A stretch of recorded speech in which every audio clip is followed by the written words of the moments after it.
This is The Kite Runner by Haklaed Hosseini Chapters 1 and 2. 1. December 2001. I became what I am today at the age of 12, on a frigid, overcast day in the winter of 1975. I remember the precise moment, crouching behind a crumbling mud wall, peeking into the alley near the frozen creek. That was a long time ago. But it's wrong, what they say about the past. I've learned about how you can bury it, because the past claws its way out. Looking back now, I realize I have been peeking into that deserted alley for the last 26 years. One day last summer, my friend Ramid Khan called from Pakistan. He asked me to come see him. Standing in the kitchen with the receiver to my ear, I knew it wasn't just Rahim Khan on the line. It was my past of unatoned sins.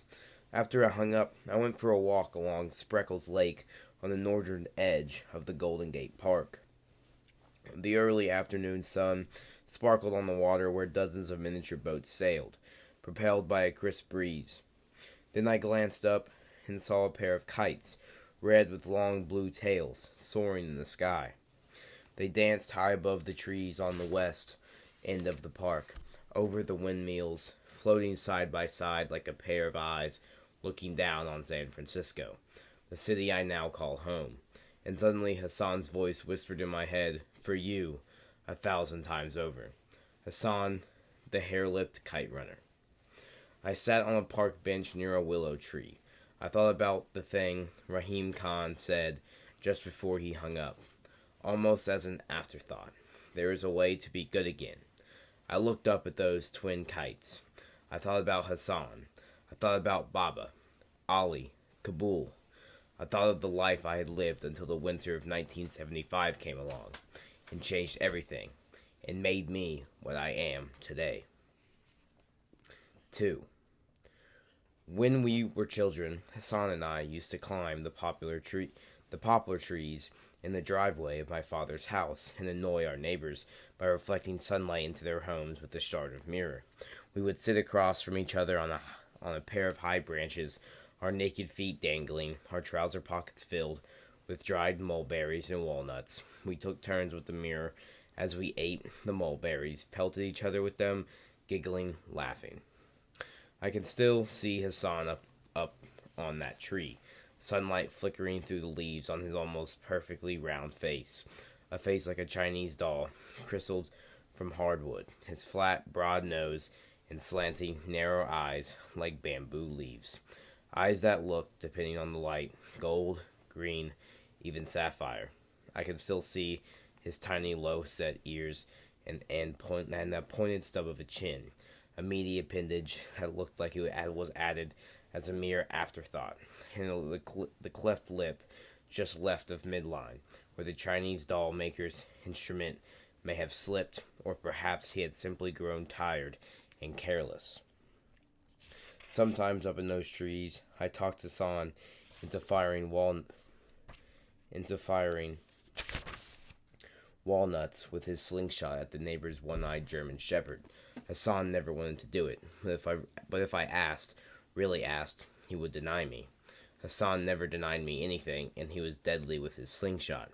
Hassan's father, Ali, used to catch us and get mad, or as mad as someone as gentle as Ali could ever get.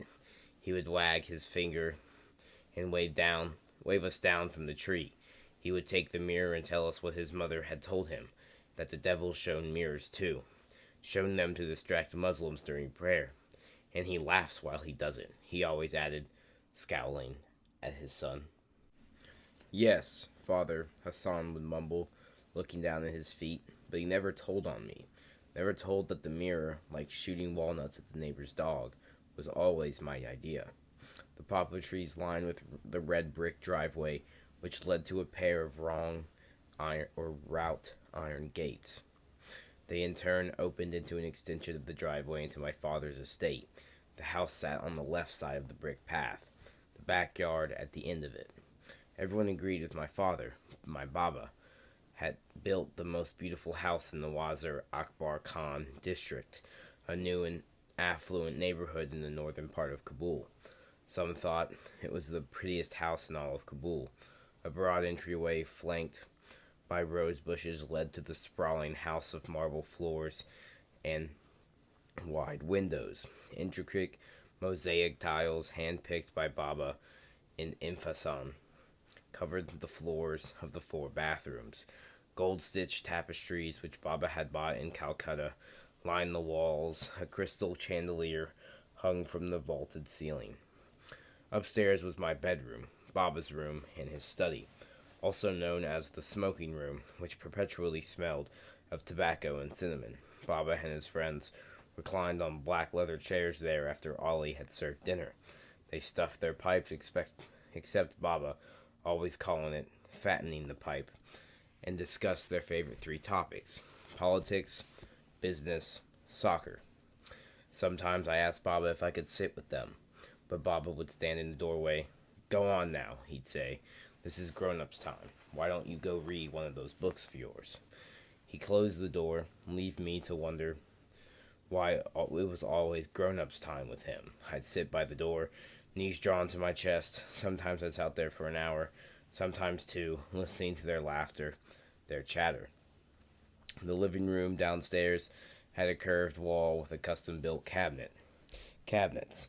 Inside sat framed family pictures, an old grainy photo of my grandfather and King Nadir San taken in 1931, 2 years before the king's assassination. They are standing over a dead deer, dressed in knee-high boots, rifles slung over their shoulders. There was a picture of my parents' wedding night, Baba dashing in his black suit, and my mother a smiling young princess in white. Here was Baba and his best friend and business partner, Rahim Khan, standing outside our house, neither one smiling. I am a baby in that photograph, and Baba is holding me. Looking tired and grim, I'm in his arms, but it's Ram Khan's pinky, and my fingers are curled around.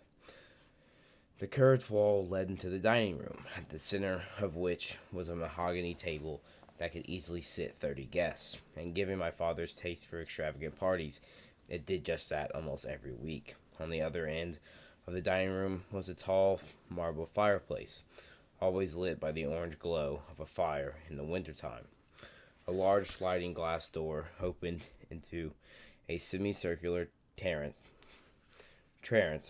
that overlooked 2 acres of backyard and rows of trees. Baba and Ali had planted a small vegetable garden along the eastern wall. Tomatoes, mint, peppers, and a row of corn that never really took.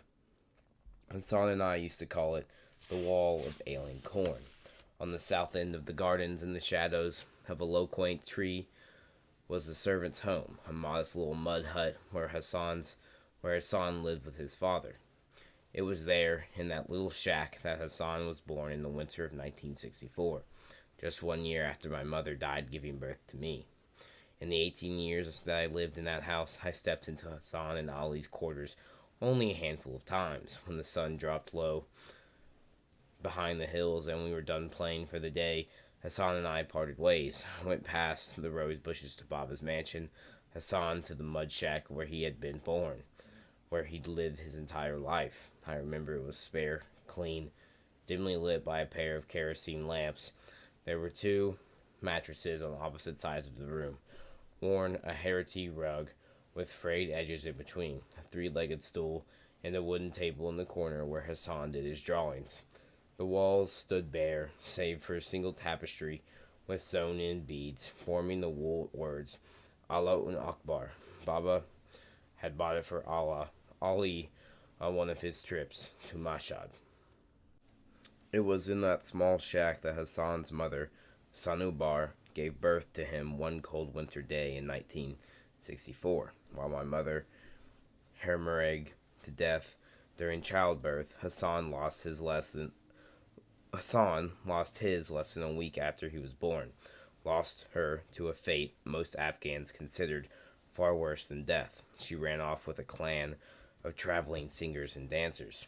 Hassan never talked about his mother, as if she'd never existed. I always wondered if he dreamed about her, about what she looked like, where she was. I wondered if he longed to meet her. Did he ache for her the way I ached for the mother I had never met? One day, we were walking from my father's house to Cinema Zanzibar for a new Iranian movie, taking the shortcut to the military barracks near Istiklal Middle School. Baba had forbidden us to take the shortcut, but he was in Pakistan with Raham Khan at the time. We hopped the fence that surrounded the barracks, skipped over a little creek, and broke into the open dirt field where old abandoned tanks collected dust. A group of soldiers huddled in the shade of one of those tanks, smoking cigarettes and playing cards. One of them saw us, elbowed the guy next to him, and called Hassan.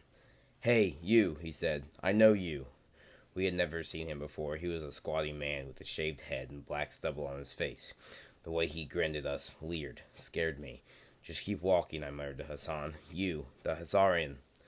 Look at me when I'm talking to you," the soldier barked. He handed his cigarettes to the guy next to him, and made a circle with his thumb and index finger of one hand, poked the middle finger of his other through the circle, poked it in and out, in and out. I knew your mother.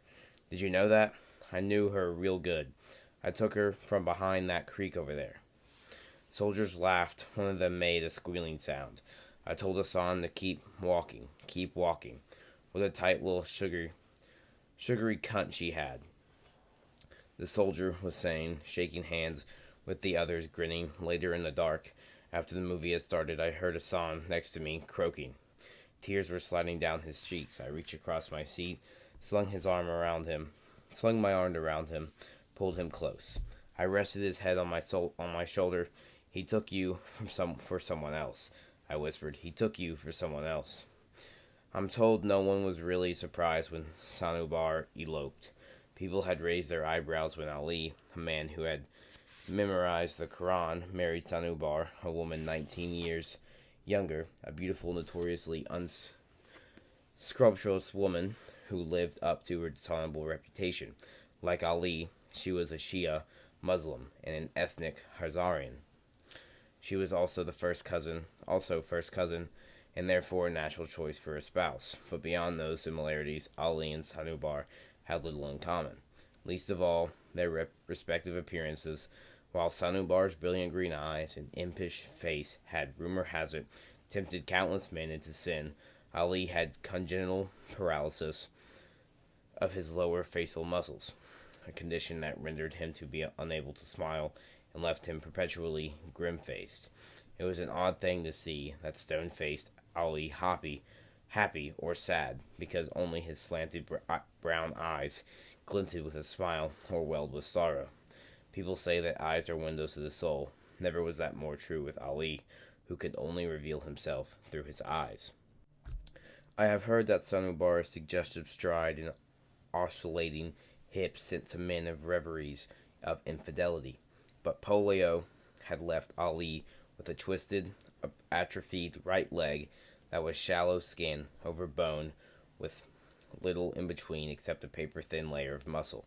I remember one day when I was 8, Ali was taking me to the bazaar to buy some naan. I was walking behind him, humming, trying to imitate his walk.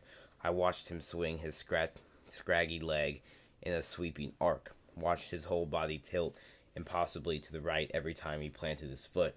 It seemed a minor miracle he didn't trip over with each step. When I tried it, I almost fell into the gutter. That got me giggling. Ali turned around, caught me aping him. He didn't say anything, not then, not ever. He just kept walking.